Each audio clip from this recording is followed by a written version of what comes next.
Welcome to this special edition episode of the Campus Countdown. I'm Addison Smith. And I'm Ophelie Jacobson. Today we're coming to you from CPAC 2021 in sunny Orlando, Florida. The theme this year is America Uncanceled, and that's why we'll be giving you everything cancel culture in this episode. The left is out for statues, people, and even words. Is academia a lost cause, or is there hope for free speech on college campuses? Find all that out here and more on this episode of the Campus Countdown.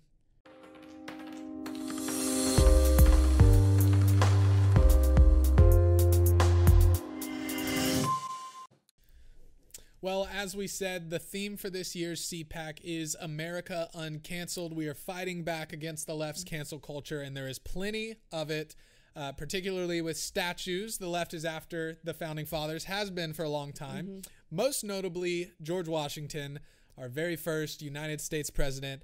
Surprisingly enough, well, hardly surprisingly enough, I should say, at the university named after him, the University of Washington. First of all, don't go there if you're going to cancel your school's namesake. Students at the University of Washington are indeed demanding the removal of George Washington's statue from the campus. This, according to the Black Student Union, who started a petition. The petition states that, quote, "The statue of George Washington perpetuates white supremacy and preserves its historical imposition because George Washington owned slaves."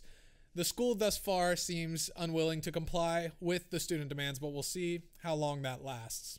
And you know, it was George Washington's birthday this past Monday. What a horrible birthday present to have a statue of yourself removed from a university that is named after you. Happy birthday, President George. And you know, the same thing is happening at Baylor University with their co-founder, Judge R.E.B. Baylor. A group of students want to remove the statue there because he also owned slaves.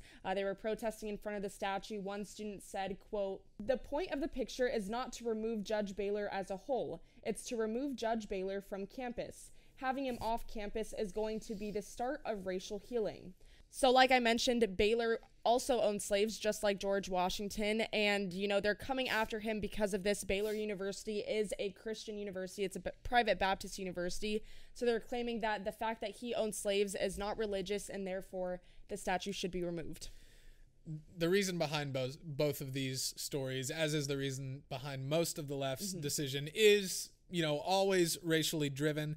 Because yes, Washington owned slaves, Baylor owned slaves. The founding fathers, most everyone, you know, had slaves. Slavery, as you would know, is a common practice that was used throughout the history of the world until pretty much like 5 minutes ago. But what the left does and what cancel culture does is they take instances and put them in a vacuum, completely isolate them, remove all context. And that's actually a really bad thing, because one thing you have to know about looking into history, you have to acknowledge the good, the bad, and the ugly, and you have to put that together with the context of the time and the changes that came with it. The reality is that the very people that they're trying to cancel, the founding fathers, were also the ones that we owe a huge debt of gratitude for the abolition of slavery. George Washington freed his slaves and went on to speak of slavery as evil. He became very opposed to it, as did most of the founding fathers.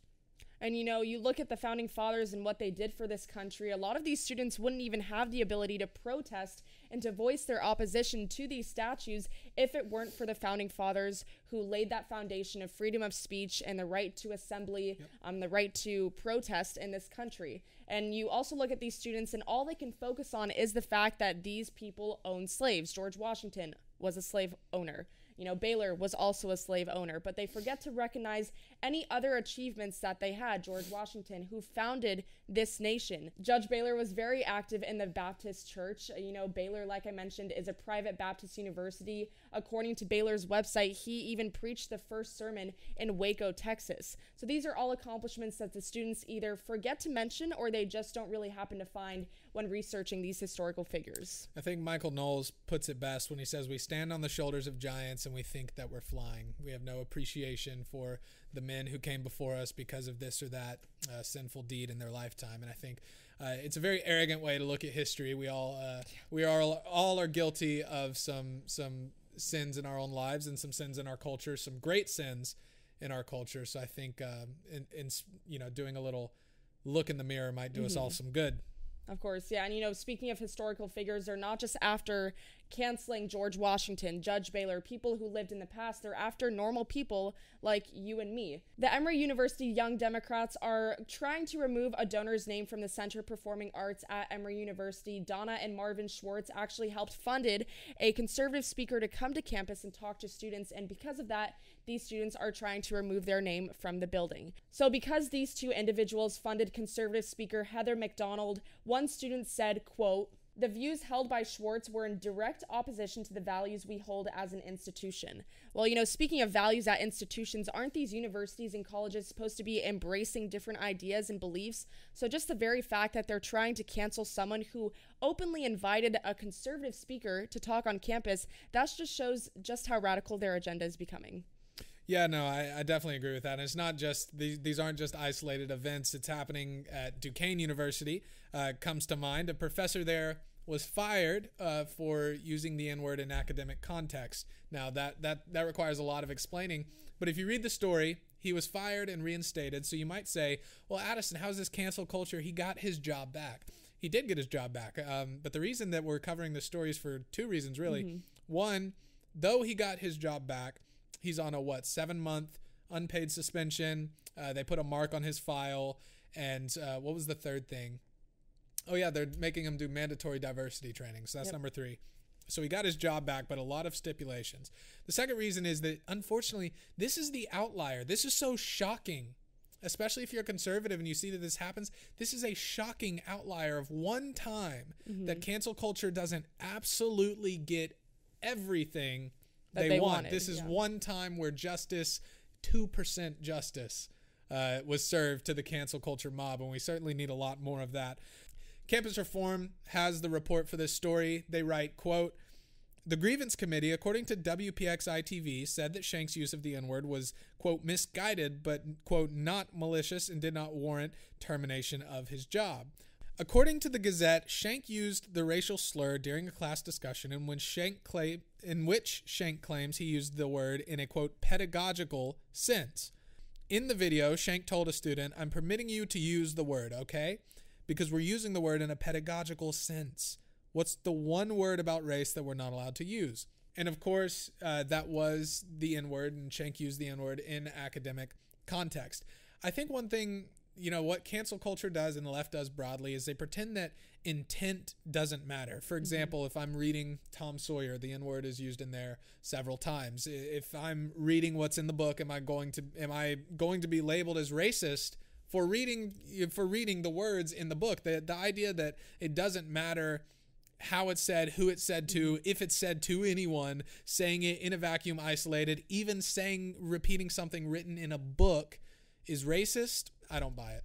Exactly. It just goes to show just how brutal cancel culture is. I mean, you look at these two instances, there are 2 periods of time. You know, the 2 people that were named, as donors of the Center for Performing Arts at Emory University, they invited and they helped fund one conservative speaker. We don't even know if they share those conservative ideals. I mean, who's to say that they just wanted to hear a different perspective on campus, which, like I mentioned before, that's the whole point of college, is to hear different perspectives. So the fact that they're canceling just for bringing in another speaker who may have a different set of values than the majority of the students who go there just shows how brutal cancel culture is. And like you mentioned with the teacher, he was reading something and he was quoting something. It wasn't his own words, but again, it's taken out of context. It's one instance and it can destroy someone's life. Yeah. Again, the idea that intent behind words doesn't matter is absurd. If you ask me, if you ask us. And speaking of words in general are canceled on college campuses. You're not allowed to say words anymore. You better watch out. You better not cry. Words are banned. At least some specific words that colleges have right here. MSU. Wait, are we going to be able to say these words on air if they're banned? Oh, right. Disclaimer, you're not actually going to know what words I'm saying. We're going to have to bleep all of these out. I'm playing. It's our show. We do what we want on the Campus Countdown. MSU is banning or strongly discouraging the use of the words foreign and alien. So there's a lot of talk right now about extraterrestrial life on Earth. or extraterrestrial life coming to Earth, or we're seeing UFOs and everything, you better come up with another term other than alien, the A word, and you better come up with it quick, because aliens are canceled. And I mean, we can dive into the whole topic of whether or not aliens exist, but that's another topic. Yeah, we're not going to talk about it. For a different episode. This next one, the University of Pittsburgh actually banned the titles Homecoming King and Queen. Now, I don't know about you, but I was never Homecoming Queen in high school. I was a loser in high school, but actually, fun fact, I was the self-proclaimed Homecoming King 4 years in a row. But now you can't self-proclaim that anymore. Yeah, yes. Well, that is true. Yeah. Now, this one's a real doozy. One of my personal favorites. UC is telling students not to use the term Chinese virus. They're also encouraging them to prevent their friends. Don't let your friends also say Chinese virus. You don't want your friends to become, lost and irredeemable. Now, here's the thing. I actually agree with them. I think Chinese virus is boring by now. I prefer hibachi heebie-jeebies, the Wu flu. Those are a few of my personal favorites. So I agree. Do not let the students use these boring names. We need to spice it up a little bit. This one took me a little while to understand. An instructor at the University of Virginia is now discouraging her students in an op-ed from using the word student-athlete. And you may be wondering, what's wrong with the word student-athlete? Do you have any guesses? Is it not obvious? I'm just kidding. It's not obvious at all. Well, if I had to guess, and if I have to guess, it's probably the reason for everything else that the left says. Is it racist? It is racist. Okay, in her op-ed, she said that it was arguably racist because it discourages a pay-for-play model. And that, in its sense, is offensive, racist, you name it. Student-athlete is it. I mean, it makes sense to me. Does it not make sense to you?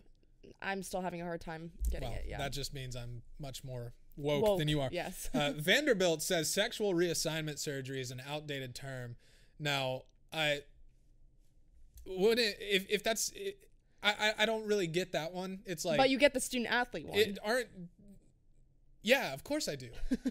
Don't put me on the spot like that. Okay. Listen, everybody. Sexual reassignment surgery. Isn't that something that the left champions? It is. Why is it outdated? I've heard the left use that term plenty of times. But it's not the correct terminology. Like they're transitioning. Well, transitioning. Yeah. Wouldn't that be an outdated term too then? If they're implying that some sort of change is taking place, then that should be an outdated term too.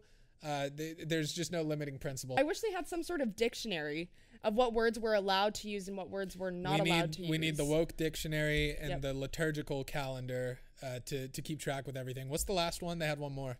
A leading anti-racist professor is going against the term legal vote because it's racist and it's offensive. And, with the 2020 election, we saw this term come up so many times. The debate between what is a legal vote, what isn't a legal vote, and now all of a sudden you can't even use that word because it's offensive. So I guess, if you vote legally and you say you voted legally, you're racist. Yes. I guess so. Well, because for the people that voted illegally, that's offensive. It hurts their feelings, right? And I'm guessing he's talking about illegal immigrants. The professor's talking about illegal immigrants. It's Thank you for not using the other word. Oh, the A word? Yes. Right. I could never. How would I? But yeah. So I guess it's offensive to illegal immigrants to vote legally. So if you're watching this, I'm not telling you to vote illegally, Disclaimer. but I'm saying if you do, don't talk about it because you're racist. Yeah. This is obviously, all jokes aside, we had a little bit of fun with all the words we're not allowed to say. I felt very scandalous saying all these banned words. Yeah. But all jokes aside, this is a very obvious attack on freedom of speech, and this is something we've seen from the left for years and years now. But the funny thing is you hear that silence is violence, but then also that speech is violence. So it's like there's no happy medium. No. What it really comes down to is it's not just an attack on free speech. It's an attempt to destroy your political opponents, because if you don't chant their mantras, you're committing violence on them. But if you chant your mantras, you're also committing violence on them. So it's damned if you do, damned if you don't. But beyond political motivation, it's normal words that are being attacked now. The Leadership Institute's campus reform has reported on how the term breastfeeding is now being deemed as offensive. That's right. Back in 2016, two professors, one from the University of Pennsylvania and one from the University of Johns Hopkins University, they wrote an article in a medical journal where they said that the term breastfeeding presented a controversial set of values for family life and traditional time out though. And yes, I'm silencing a woman. I'm sorry, but I guess I'm canceled too now. We're both canceled. Yeah, well, I'm especially canceled because I just silenced a woman. Okay, breastfeeding. Breast is already a gender neutral term, right? Like men can get breast cancer. Absolutely. Armor, it's a breastplate. That's what we call it. It's already a gender neutral term. So is chest. Men have chest, women have chest, women have breasts, men have breasts. And so I get that obviously when you hear breast, the first thing that comes to mind is a woman, but whatever. That's aside from the fact it's a gender neutral term already. So I thought that's what the left wanted. They wanted gender neutral terms. Here's one, but instead of leaving it be, they take the gender neutral term and make it not neutral anymore. It's like, what are you doing? Exactly. And, you know, we're normal people. We can understand this. Kinda. I'm kind of a psychopath, but I'm just learning this now. We're normal people. We can understand this, but these are medical professionals who are actively saying that this is offensive. And not only that, but 2 university hospitals in the United Kingdom have actually replaced the term breastfeeding with chest feeding. And so we're seeing this ideology take root in our modern society, and I think it's just going to grow from here on out. So don't say we didn't warn you. And don't go woke, because if you do, you can literally have the brain of a doctor and think that breast is a naughty word. A naughty word. Guys, we just covered a lot of cancel culture that's going on college campuses, but don't just take it from us. Don't just take it from, these stories. We are at CPAC 2021, America Uncanceled. There's thousands and thousands of students here who I'm sure have some stories of their own that they'd like to share. So what are we going to do? So we're going to be filming a video talking to these students about their own experiences with cancel culture. We'll be uploading that video soon onto this YouTube channel, so make sure you're subscribed so you don't miss out when it finally comes out. And make sure, if you're not already, that you're following us on Instagram, Facebook, and Twitter. We will be back next week with another episode of the Campus Countdown. But for now, I'm Addison Smith. And I'm Ophelie Jacobson. Thanks for watching.